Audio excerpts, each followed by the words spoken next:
Ah. Eh, Welcome everybody to the Unready room. eh. Unready as always at an odd time, as has been kind of the norm lately. I'm Dan Gunther. With me, of course, Brandi Jackola, who does not need a cookie. I do actually. I do. To be fair, yeah. I was watching the Trek Culture review of this episode, and there's a running thing in that with Sean Ferrick. Whenever they talked about wanting a cookie, he's like, "No, I want a cookie." Mhm. The whole time watching the episode, and I was kind of the same.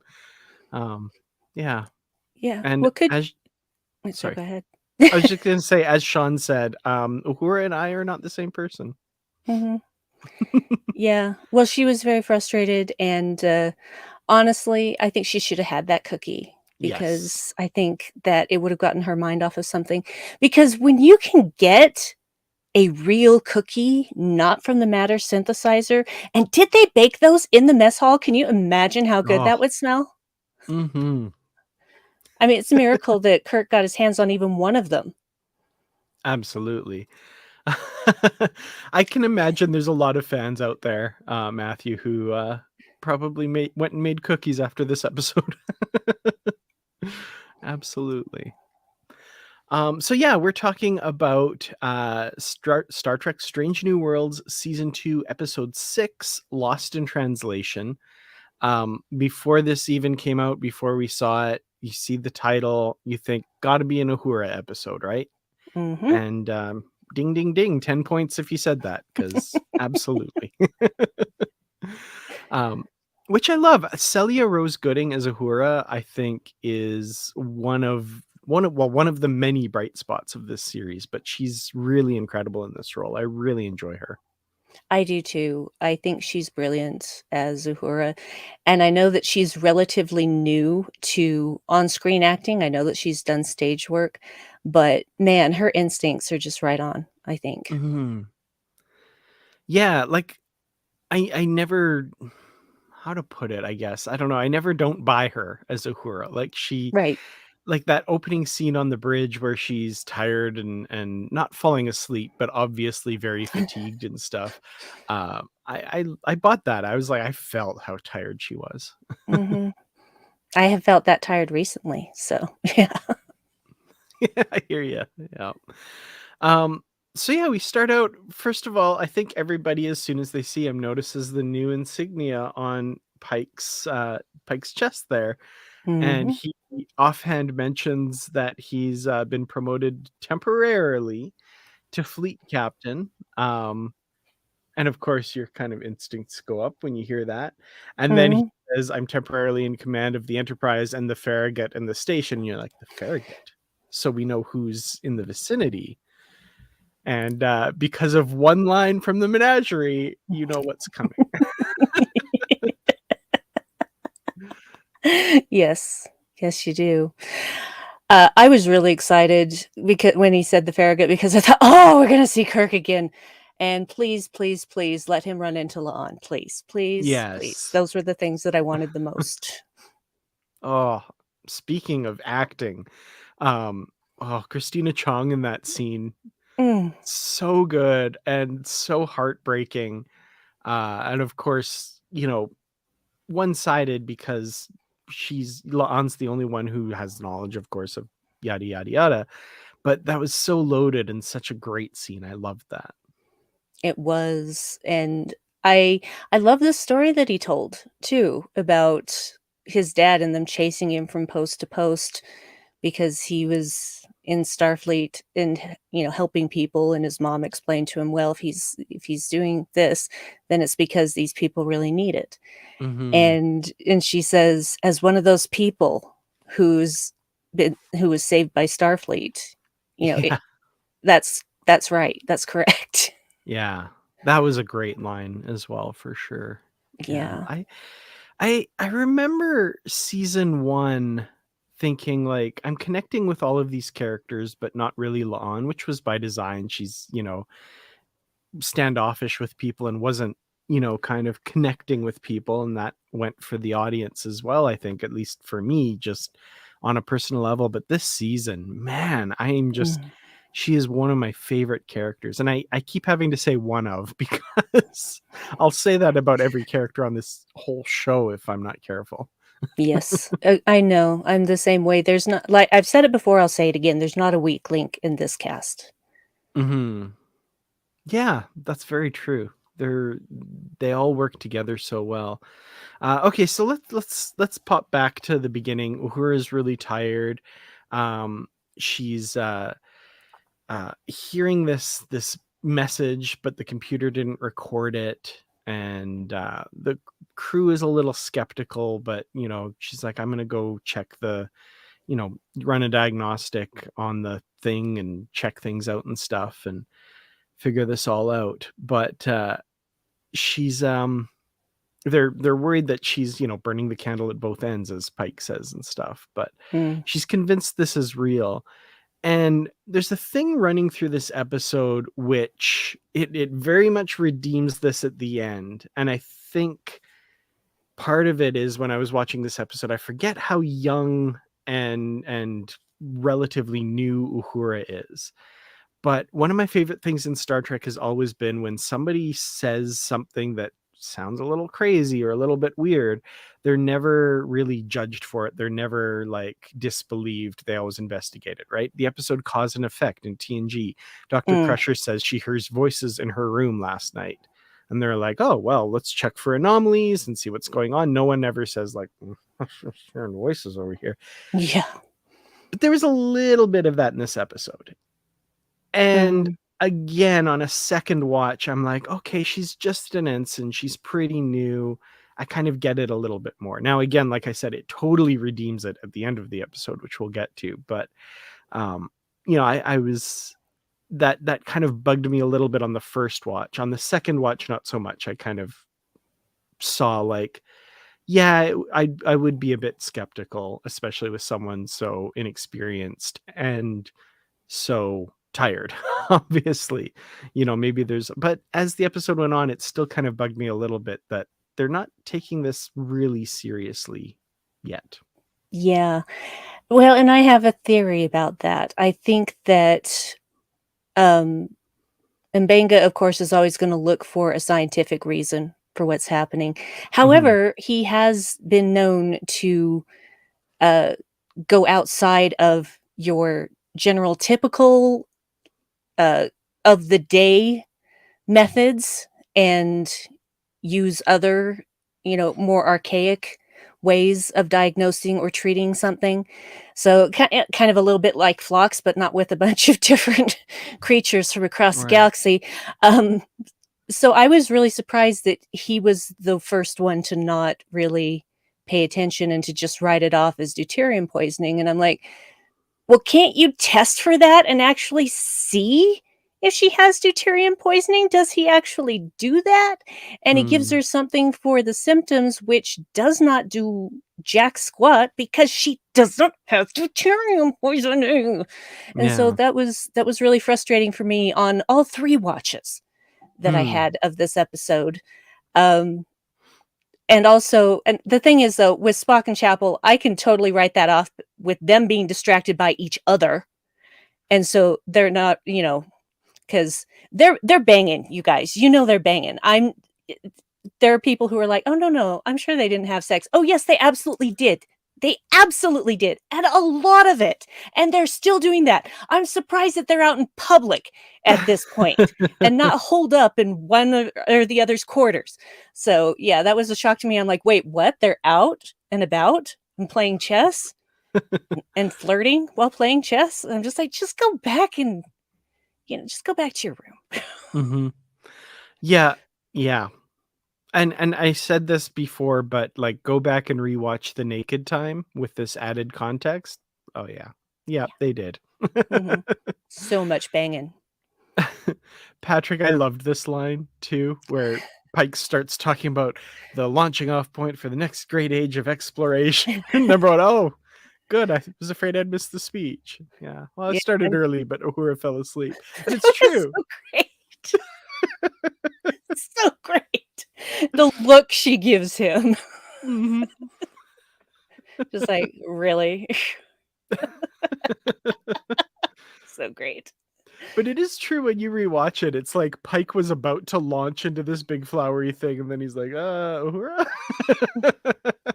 It's pretty Yeah, funny. he's standing right in front of the big view screen and saying all this inspiring stuff, and she's just like,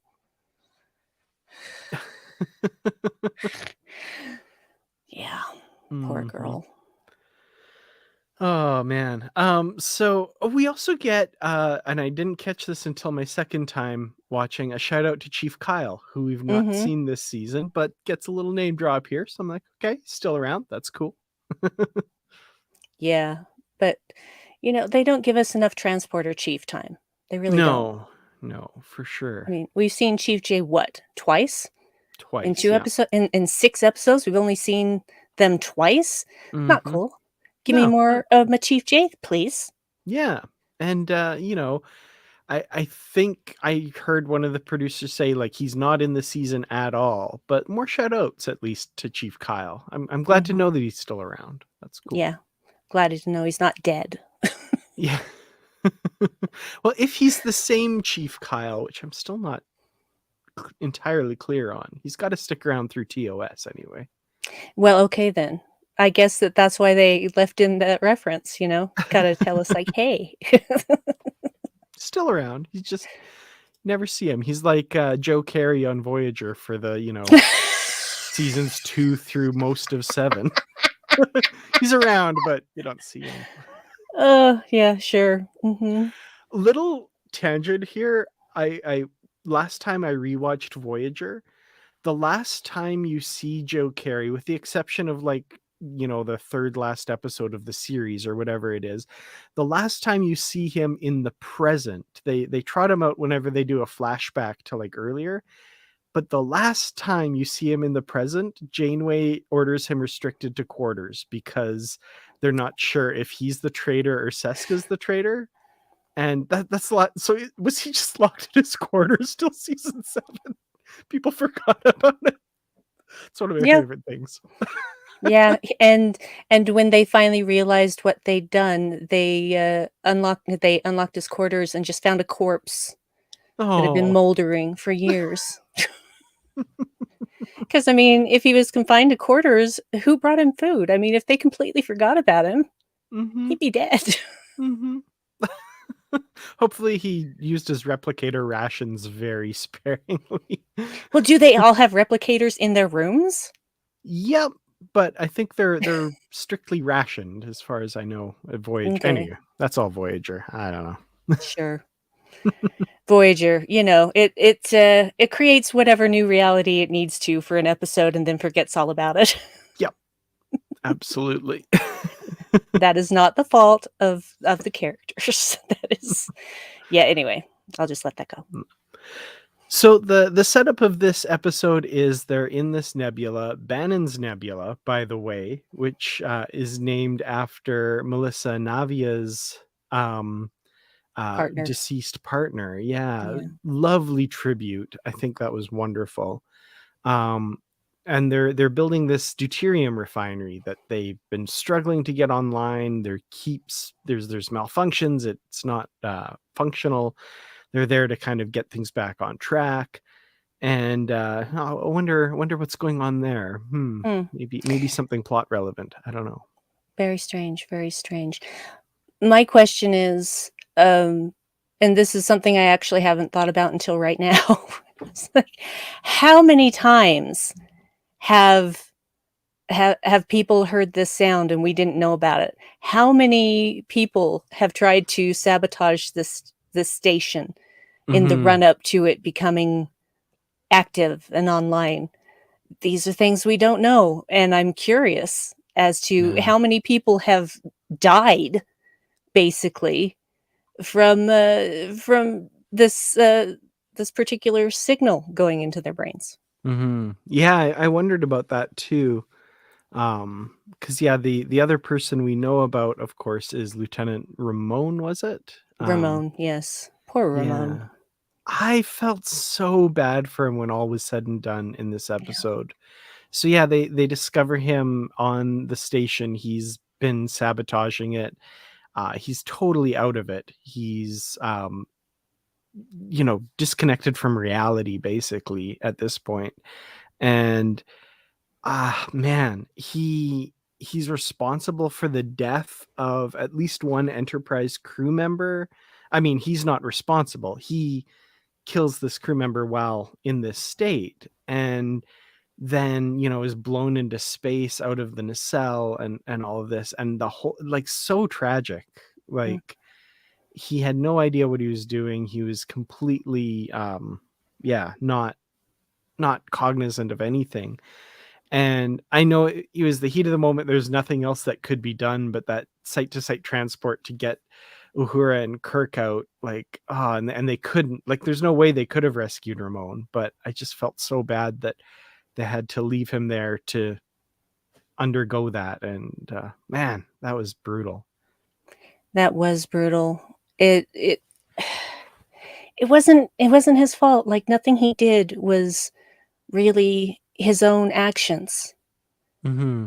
I mean, they were, but he was basically being tortured, I guess. And that's not I don't think that was the intent at all. It was just these poor creatures that are living in the deuterium that cannot be detected in any way except for a really interesting signal that immediately sounded like a language to me.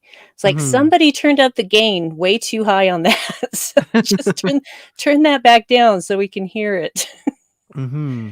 So yeah, understand it because gain is tone, folks. That's the tone. Volume is the intensity. So that's how that works. Mm-hmm. For sure.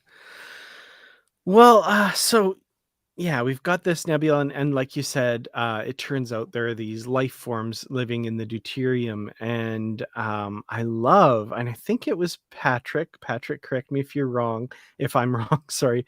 I think it was you that pointed out, and I hadn't thought of this, but yeah, this isn't the first time that we've had life forms connected with deuterium or living in deuterium. We had the silver blood from Voyager, right? The Mhm.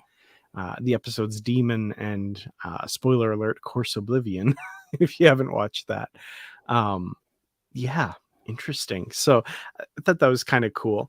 Um, Very different type of life form in this episode, though, and we enlist the services of one um, George Samuel Kirk to help figure this out. And first of all, he's great as George or as Sam, depending on who you're asking how he's called. And this is also the first time we see him interacting really with James T. Kirk, at least in, the proper, not alternate timeline type of stuff. So that Yeah. was really cool.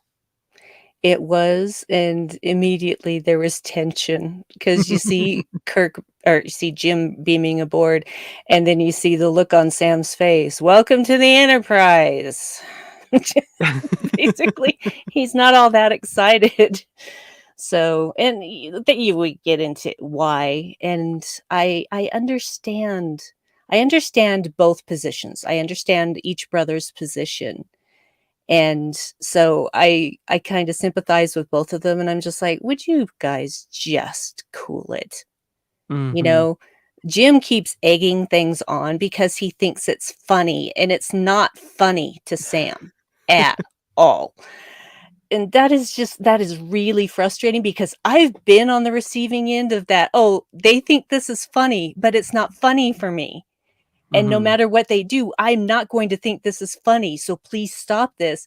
I've been Sam many Hmm. times. So, and not necessarily in a familial way, but, yeah, I totally understood how he felt. Yeah. And at the same time, like, the flip side of it too is, Kirk has just been promoted to first officer of the Farragut, the youngest first officer in the history of Starfleet. And he didn't do that to piss Sam No, off, not at all. but to Sam, like, it feels like his face is getting rubbed in it, kind of thing. And uh that dynamic is so interesting between the two of them. And Paul Wesley as Kirk. So this is the first time we get really an extended period of him playing James T. Kirk from our universe, our reality, our timeline. No, ifs, ands, or buts. I think he kills it in this episode. I know there's a bit of split, but I think things are moving a little bit more towards like this is a really good depiction of Kirk, his drive, his ambition, and that little bit of cockiness, but also that huge intelligence that we know Kirk has, right?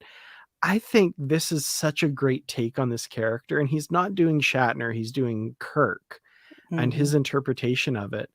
And I really like it. The only one little thing, and this is just a joke, um, at some point with reference to the station, I really wanted him to say sabotage. No, I'm so glad he didn't, I know, me too, actually, but because I would have actually been upset had they done that. Um, yes. it's funnier to think about it. But well, and see, the thing is that, Jim doesn't come on the ship boasting about how he's been promoted to first No. officer and is the youngest first officer, now breaking his own father's record. Mhm. On the USS It's Kelvin, which is a um, nice little yep, sorry. and, he basically Sam is the one that brings it up. And here's the thing, okay, I understand what it's like to be not understand firsthand, but I can empathize with what it's like to be the son of, especially the first son of a highly respected, former Starfleet officer, captain, etc., and to be expected to be the same.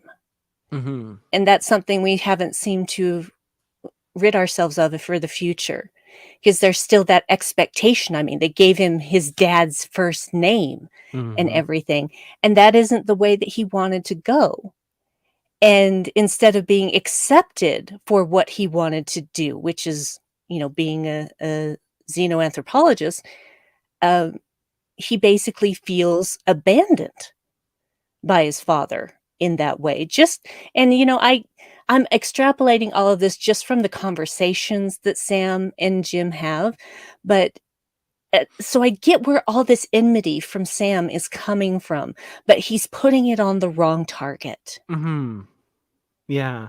And I mean, I don't want to accuse somebody of imagining things or whatever too, but like I've known so many people and in my own life too, where there's these expectations that are put on you or felt to be put on you that maybe aren't necessarily actually put on you. Like there's he was named that by his father and stuff, and so maybe, and again, I don't want to discount his feelings, we don't know, we haven't seen their father, we haven't talked to him about it or whatever, but I wonder if part of that is like I feel this pressure to live up to my father's legacy and stuff, and I wonder if they sat down and talked about it, would his dad say like, "No, I never expected you to do, Mm, I want you to live your own life," Um, that said, there's always little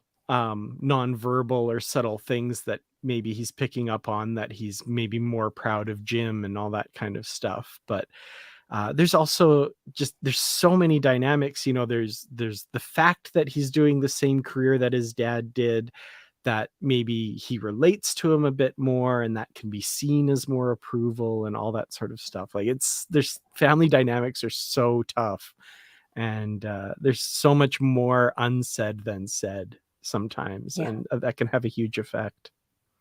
Well, I one thing that I know about families is that even kids who have been through the same thing, like their parents had expectations of what they wanted them to do, and they broke free of that and did their own thing. But then when they have kids, they sort of tend to copy and paste Hmm. their dreams and ambitions onto their children Hmm. and kind of live through them in that way. And unfortunately, that still happens a lot, Yep, a lot. absolutely. a good parent will recognize when they're doing that Mhm. and figure that out. Because if your child is, doing something that you are really proud of because they're following in your footsteps or whatever, check in with them and see if they're actually happy, Mhm. because they're not going to tell you that they're unhappy because they don't want to let you down. Yeah. So it's just something that parents repeat all the mistakes that their parents made and keep passing things down generationally, and it takes a really conscious effort to stop that stuff. Yeah. So, Absolutely. Oh man. Briefly, I want to talk. We mentioned it already, but the meeting between Kirk and Lon. Um, mm, I did also love that Kirk remembered that brief communication, and what does he call her? It's like, "Oh yeah, you're the stickler for orderly security records." It's like, yeah. "Oh, that's cool. I'm glad that it wasn't just a, and he's like, "You still owe me that drink that we said." He's a little bit of a ladies man there maybe, but um I liked that he recalls that, and was kind enough to bring that up, not knowing what it meant to La'an, but obviously it does mean a lot to her. That was really cool. Well, he was very vulnerable with her, Mhm. Yeah. and that was interesting because he doesn't know her. She knows a version of him, but he doesn't know her. Mhm. And so with him being that vulnerable, and she kinda draws it out of him, which I was really impressed with. I love La'an's transformation over the season. It's a beautiful thing to behold, and she's vulnerable with him too. Yeah. But I and the thing is, when he says, when they have that communication, in episode 3, it was 3, right? Yeah, it was 3, Yeah. and he says, "Well, you'll have to buy me a drink while we're on a starbase sometime." It didn't sound like he was hitting on her. It didn't really feel like he was hitting on her this time either when they're walking away from each other, and he's like, "Oh, yeah, I haven't forgotten, you owe me that drink." Mhm. So, yeah, it just and that was good. That was good because Yeah. Uhura totally thinks Jim is hitting on her when she meets him.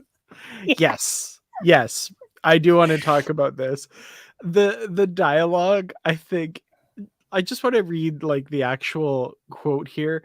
So she's like, "James Kirk, Uhura, you're Sam's brother. Oh, you're friends with Sam."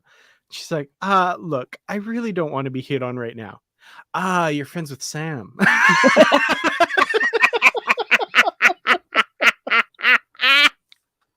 That said so much in so few words. I love that so much. So great. Ah, you're friends with Sam.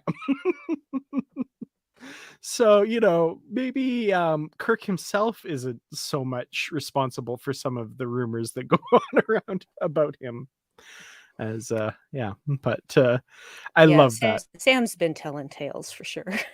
Yes, absolutely. So yeah, historic meeting here, of course. James T. Kirk and Nyota Uhura in the Prime Universe. This is officially canon-wise how they met now.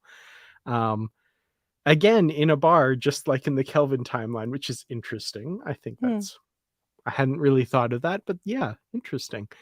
Um, but yeah, their dynamic throughout this episode I thought was fascinating as well. And he gets decked by her basically when she's in one of these states, and doesn't want to go to sick bay to have her written up for striking a superior officer. They're going to figure this out. I thought that was fun and interesting, and again really emphasized like, oh yeah, she's an ensign, she's just starting out. um I like that in this, Kirk really of course got to know her and sees what she's about and wants her as his chief communications officer going forward. I think that's really cool. I do too, and I do love how hard she hit him because she broke his damn nose. Yeah, that did not look comfortable. Very And painful. he was very whiny when she was fixing it. Yeah. But I can appreciate that. I can appreciate that. Though I haven't broken my nose. I have almost broken my nose before, and it really freaking hurts. Mhm. Like, it doesn't just hurt there, it hurts through your entire head, and it's just very painful. So, Yeah. but This is I love I'm sorry, go ahead. No, no, please, sorry. I love, though, that he's the person to believe her, that it takes Mhm. somebody who is unfamiliar with her, it doesn't know her history, doesn't know how long she's even been serving on the ship, knows that she's an ensign and she's a communications officer, that's about all that he knows, but he sees someone in need and he's gonna help her, period. Mhm. Yeah, I really like that. And again, kind of following in his father's footsteps of, there's people out there who need help, and that's what he does. I think that's Yeah. pretty cool. Um, this isn't exactly right, but for whatever reason, I was reminded of like that action movie trope where, the guy fights off people and gets really badly injured. And then you get the scene later where a woman is tending to his injuries and he's wincing in pain when she's it's not what happens here, obviously, but I don't, for some reason that passed through my head as she was fixing his nose. So. Yeah, and generally when they're wincing in pain and complaining, the woman says, "Stop being such a baby," Mhm. Yeah. or something of the like. This is, of course, the scene where he's wanting to give her a cookie. That's gonna fix it all. I mean, Fresh cookies? yeah. Not from a matter synthesizer? You gotta get on that, those are gonna go so fast. Oh man. Um, so yeah, like you say, he's the one to believe her. There's something going on. They're figuring this out. We also, I guess, kind of adjacent to this, we've got the issue with chasing Ramon through the ship too, because he's been discovered and brought to sick bay, and this is kind of where that climactic thing happens, and Uhura is trying to um, convince him that this is reality, and she's just not getting through to him, and he dies tragically. And Uhura, of course, is terrified that this is where she's headed. This is what's going to happen to her. Yeah, and rightly so, because that guy's language and speech centers were pretty much burned out Mm, by the intensity and, gain of the signal, which honestly, this particular episode starts out like, "Oh, this is gonna be fun, we're in a different place, Pike's Fleet's captain, oh, we're probably gonna see Kirk again, that's great," and then it becomes a horror movie. The minute that mhm. Uhura leaves the bridge and gets in the turbo lift, it becomes a horror movie, and Yeah. you get that with, like, when she comes out of, sick bay and there's, just bunches of dead bodies is what she Yeah. sees. And not just dead bodies, but bloody dead bodies and in contorted positions and all of that. And it's dark. And then again, when they're chasing Ramon through all of these corridors, again, it's dark. It's a horror movie. And Mhm. I honestly really liked that because it actually accents how desperate this whole situation is and how they don't have a whole lot of time before Uhura is no longer able to communicate with anyone, and then what happens? She Yeah. she dies and another person gets the signal. It's a cycle that has to be stopped, and these aliens, they aren't malevolent. They're just trying to survive. They are desperate Mhm. to say, "Hey, we're here. Please don't kill us." Yeah. But it's just, the horror movie filming, I really appreciated that as a fan of horror movies. Yeah, agreed, and the imagery is so that makeup on Hemmer, Jeez. that was rightfully terrifying. Like, It that messed was me up. yeah, And absolutely. and I have seen a lot of zombies in my Mhm. day, in movies, not really. Um, but that was because it's somebody that we know and love, Yeah. especially, and miss, and to see him like that, it was just horrifying. That's the word Mhm. for it. It was horrifying. Yeah. Now what's one of the big rules about, if you're in a horror movie situation, what do you not do? You don't split up You don't split up. ever. That was the Ever. one part that kind of drove me a little nuts, where Uhura is like, "Oh, I'll be okay on my own," and like at this point with everything that's going on with her, Jim's like, "All right, no, what, no, No. uh, They but obviously have not seen any horror movies. no, no, maybe a dying art or something in the 23rd century, but Hey, yeah." Enterprise had movie nights all the time, and they had some horror movies up in there. Mm-hmm. Mm-hmm. But in the century since, I guess they must have forgotten that, because they split up, and especially with Uhura going through what she's going through, I'm like, no. And No. of course, she sees the trail of blood, and that's when she goes up into the nacelle, and what happens. So, dang it, come on. But that's okay. The only time that I ever saw this trope subverted was in The Cabin in the Woods, which Yes. had Chris Hemsworth in it, and I appreciated that. They do end up separating, but it wasn't their choice No, I because they were love being that. influenced by drugs, basically, being pumped into the cabin. If you haven't seen The Cabin in the Woods, it's a fun one. Mm-hmm. It's funny. It touches on so many tropes and then messes with them, and the ending is super weird and Mm-hmm. not what you would expect. Yeah. So yeah, I definitely recommend that. That's a fun one, and it's got so many horror Easter eggs in it, frankly. that So that is the movie that I always think of when people split up in a movie. I'm like, mhm. Cabin in the Woods, man. Yep, yep. Yeah. So yeah, we've got them kind of figuring this out. As we said, there's life forms in the deuterium, and they're basically, yeah, screaming, "Stop, we're here. When you harvest the deuterium, you're killing us." And these are the kind of images that Uhura's brain is generating in response to this message, and stuff. And this is where it redeems itself, as far as characters not entirely trusting Uhura or believing Uhura, when she tells them, and they have evidence that this is the case. And Pike is basically, "What should we do?" And she says, "Destroy the station. We need to stop harvesting the deuterium." And they go, "All right," and do it, basically on Uhura's order. And I really like that. I thought that was great. And the thing that really caps it for me is there's no confirmation. There's no Mm, external confirmation after the fact. They just, and they even say, like, "That's it." And Uhura's like, "That's it. You have to believe that what you did was right, and that this was the correct course of action." And Pike, the awesome captain he is, says, "Don't worry, like, it's all on me. If there's any blowback or whatever, that it's on me. It was my decision." And I love that. I thought that was great. And I like I said, I just want to hammer this point home. I love that there's no, like, "Oh, gee, she was right." It's just like, mhm. we still have to trust her even after the fact. Yes. Wonderful.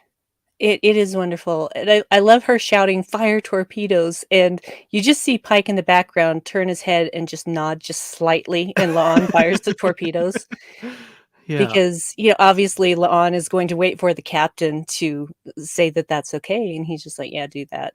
And that I do appreciate that a lot, that finally they're just like, "Oh, okay." So, Mm, she's got a corroborating witness with Jim, so I yeah, and that's something that kinda should have been happening from the beginning of the episode, frankly, and yeah. I don't care how long she's been there. I mean, she's been on that ship for over a year, at Mm, least, so it's about time that they take her seriously, and I think after this, that they will take her more seriously in that regard and just believe what she's experiencing. yeah. So, and I cried like a baby when we had restored Hemmer appearing Yeah. to her. Okay, let's talk about Bruce Horak, because Damn. they brought him back for this episode. We see him in the recordings of helping Uhura learn how to do this stuff to the subspace antenna, because Hammer got tired of being asked to do it. He's like, I'll just show you how to do it. And then at the end here, zombie Hammer, the imagery of death and decay and dying, turns into fully restored smiling Hammer, which was so wonderful. And then like the slow fade out where he disappears was really sad as well, but My heart. it's so good to see him again. That was wonderful. YouTube tutorial Hammer. I like that. Yeah. Yeah, that's pretty much it. Mm-hmm. Yeah. So that was great. And again, yeah, just bringing him back. We knew they said that Bruce Horak wasn't done with Star Trek. I certainly hope he's still not done. Like, I hope Hmm. this isn't all we get. I would like more, please. Um, Bring him back as a different character. exactly. Yeah, that's what I'm. Yeah, absolutely. Yeah, you could bring him back as a human or any other kind of alien. I mean, obviously he's okay with prosthetics, Yeah. so you could do anything with that guy. Just how many times has Jeffrey Combs been on Star Trek? Come on, you Mm-hmm. can do that with Bruce. Come on, give us some Bruce back up in there. Yeah, and if you want a modern example, Kenneth Mitchell has been brought back Yeah. as several different Klingons and then a human character, right? So Mm-hmm. yeah, there's Yeah. precedent. There's lots of 3 precedent. Klingons and a human. That's crazy. Yeah. In one series. Yeah, absolutely. So yeah, Hammer back would be wonderful. Or I'm sorry, Bruce Horak back would be wonderful. Um, More of him, please. We love Yes, him. please. We do. We want more, please. Thank you. No. Okay. So we haven't talked about Una and Pelia in this episode, which is they're on the station trying to track down what's going on. They're the ones that find Ramon, who's been sabotaging this. But there's also this undercurrent of antagonism between them, which is where my name comes from. Pelia has been called many things, but she's never been called a space hippie before. um, Yeah. and we find out there's some history between them. At one point, Una took Pelia's class at the academy and was awarded a C, for which she's upset. But as Pelia susses out, that's not the real reason.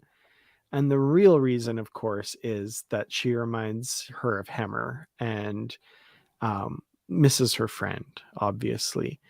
And that was a wonderful revelation and a wonderful just way of kind of them talking it out. But then Pelia saying, but if you need to believe it's the sea, then you can continue with that imagining. I love that. Yeah. Well, the thing is, Pelia has been around, and the fact that Una thinks that she knows more than Pelia is hilarious. And I get that. I mean, Una is like amazing and super intelligent and very knowledgeable and has managerial fervor. And so I think that when she's the first time that she's confronting Pelia, Pelia is just like, oh, I see what's going on here. And she doesn't ever get upset. Not really. I mean, she gives back what she's taking, but she never gets, she thinks it's fun more than anything else. This Mhm. is something different, and she's having a good time with it. My favorite thing I think that Una says is she says, and there are crumbs all over your uniform. When did you even eat? I'm like, hey, maybe she's hypoglycemic and she needs those constant snacks. Don't judge. I love that though. Yeah, the pairing these two together, it makes me want to see more of them together, because they're oil and water for much of this episode, and it's really kind of fun to see. Um and I like number one in command. Like, I like Mm. her barking orders at people. Like, it feels when she's doing that, it feels most like kind of what we saw in The Cage and Majel Barrett's performance as the character. Like Mm. when they're firing that giant laser cannon to blow open that thing, and she's shouting orders and stuff, and uh, such a cool image, especially when you consider the time. Like, man, what this character could have been if she was allowed to Mhm. continue through the original series. And I love that, like, we're getting that now. And it's not obviously as groundbreaking as it would have been in the 60s, but it's still very important. And I think, I don't know, I really like number one as a character. And then with her head to head with Pelia, it's just so much fun. These Mhm. two are great together. Yeah, well, I like seeing, women interact even if they're not necessarily agreeing on something. Mm, We need more of that. We need more women in command. We need more women-driven stories because we still don't have enough of those. In this day and age, you would think we would have hmm gotten past this sexism, but we haven't. We have not gotten past sexism or misogyny or any of the other annoying things that come along with it, and sometimes dangerous things that come along with it, and it's I love seeing scenes like this, Yeah. where they're not talking about a relationship with a man particularly. I mean, yes, Himmer was a man, but they weren't nobody was romantically involved with him. It was a hmm friendship. So it was not ever them talking about, "Oh, I'm pining," or whatever. We have plenty of that in soap operas. We don't need that in anywhere else, really. hmm So just let women be strong and capable like they are. Absolutely. 100%. And thank you for giving voice to that, because absolutely. Oh, I will be giving voice to a um lot of things, believe me. Excellent. So I guess the other thing that we need to talk about, of course, is the other historical meeting that we get in this episode at the end. And that image of Kirk, Spock, and Uhura at the table, all, comparing notes and creating these relationships.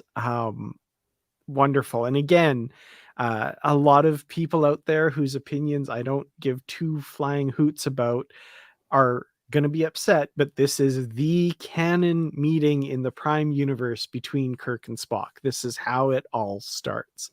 And of course, as I'm watching this, I'm thinking of the season finale of season 2 of Discovery, where Burnham is saying, "Find that person who is furthest from you, and reach out to them." And in that moment, she's talking about Kirk, what will become the relationship with Kirk.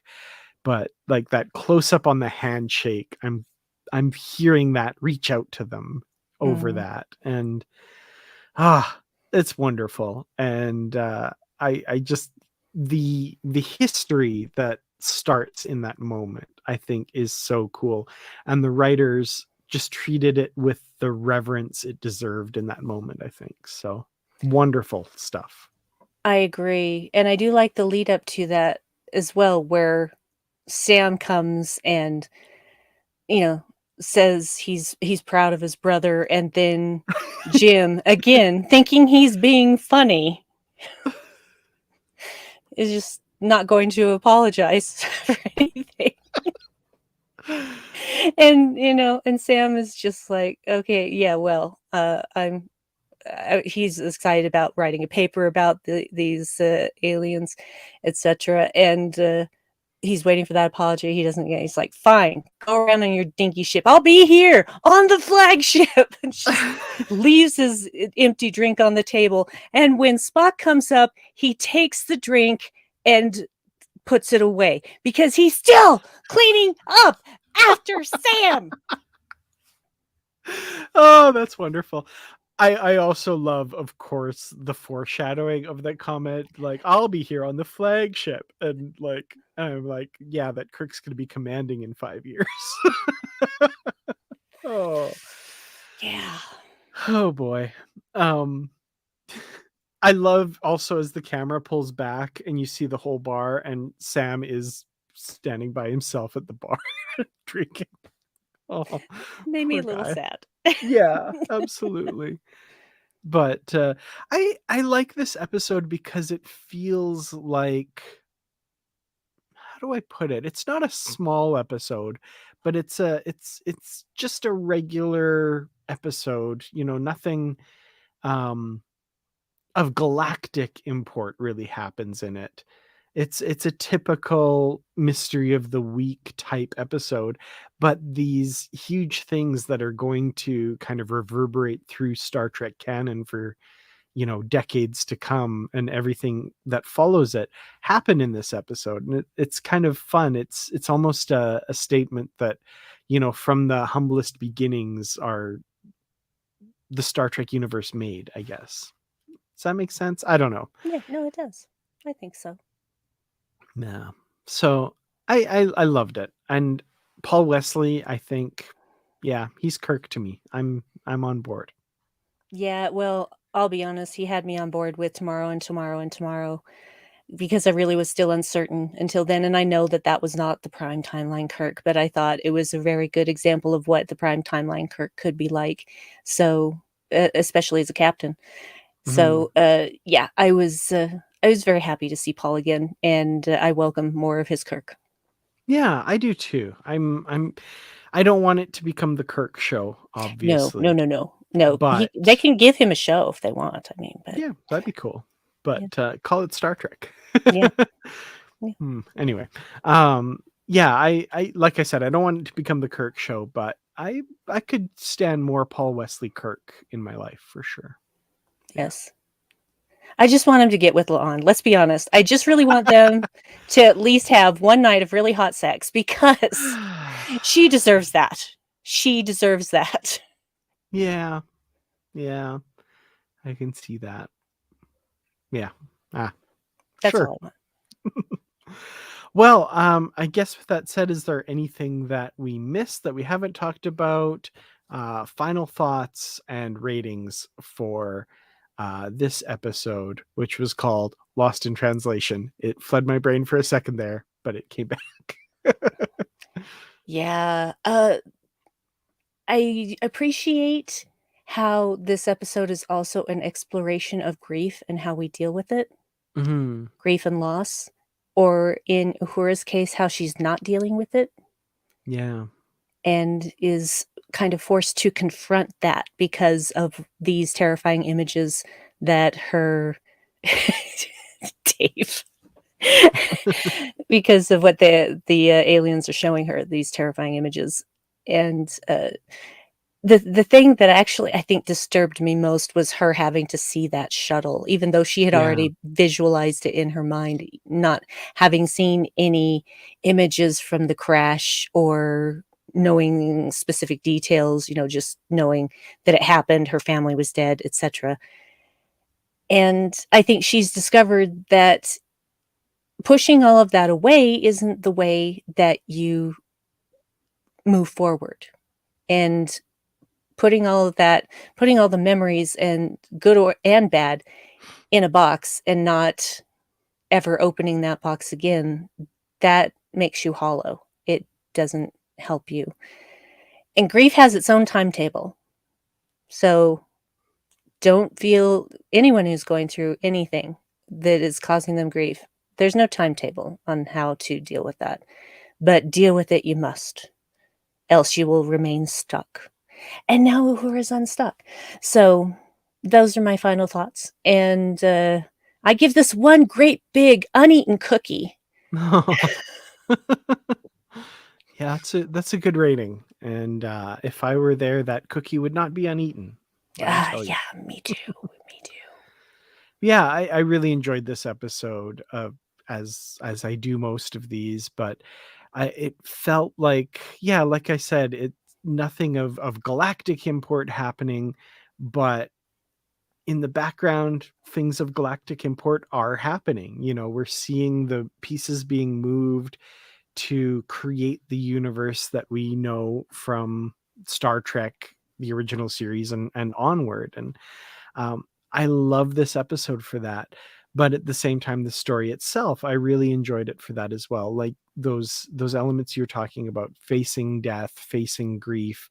I had a thought, of course, and I meant to mention this earlier and I forgot, but with Kirk and uh, Uhura talking about this career that we've chosen, you will have to face death.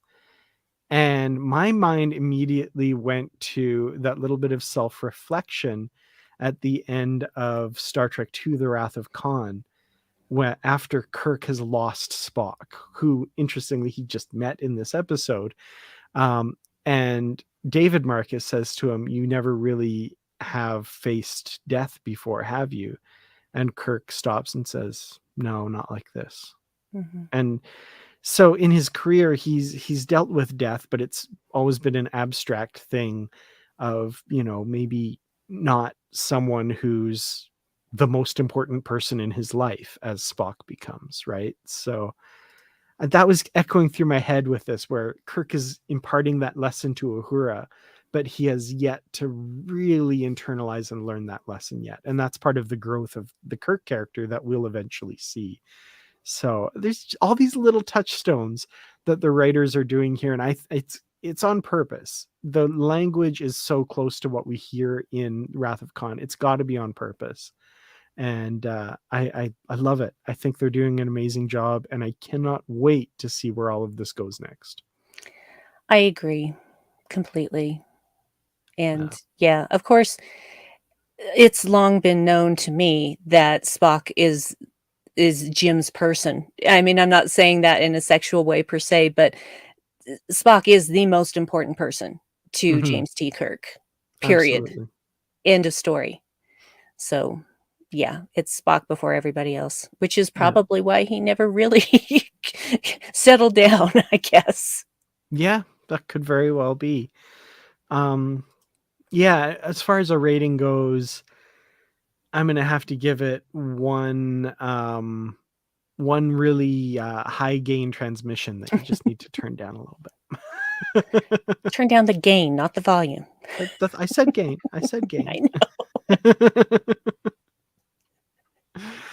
know. All right. Well, thank you all so much for joining us. Really do appreciate it. We will be back again. I think next weekend will have to be kind of the same time, because my schedule for once is actually the same from one week to the next. So, yeah, I guess thank you for joining us at this special time, and thanks everybody who's watching later. We really do appreciate you as well. Yes. Brandi, where can we find you? The usual places. Brandywine12 on Twitter. Brandywine at ravenation.club on Mastodon. That's where you'll find out what podcasts I'm putting out, which I have another one coming out soon for Boldly Go. It was recorded earlier, so yeah, and I had to get episode 5 out, so that came out on Wednesday, and then this one I'm hoping to get it out by the end of today or tomorrow, beginning of tomorrow. So it's with guests, I've been having some really long discussions, but honestly, there's so little that I want to cut out that you guys are just going to have to deal with having like hour and a half, hour 45 podcasts. Just go with it, folks. Just go with it. I promise it's worth it.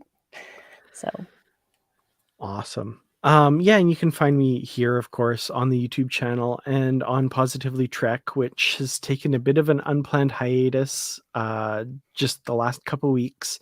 We're going to get back on track. I'm really sorry about that. That was not part of the plan, but yeah, we'll be back up and running very shortly. Just life got crazy. So, yeah. hey Dan. Hey Dan. Guess what? It's your podcast. You can do what you want. I know, but but yeah. Anyway, so yeah, thank you all so much for watching.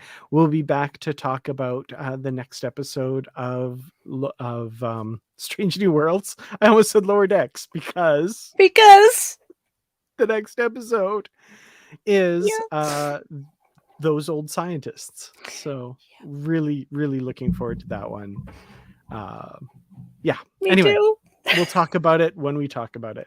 Take care. Have a great rest of your day, and live long and prosper. Live logs and proper.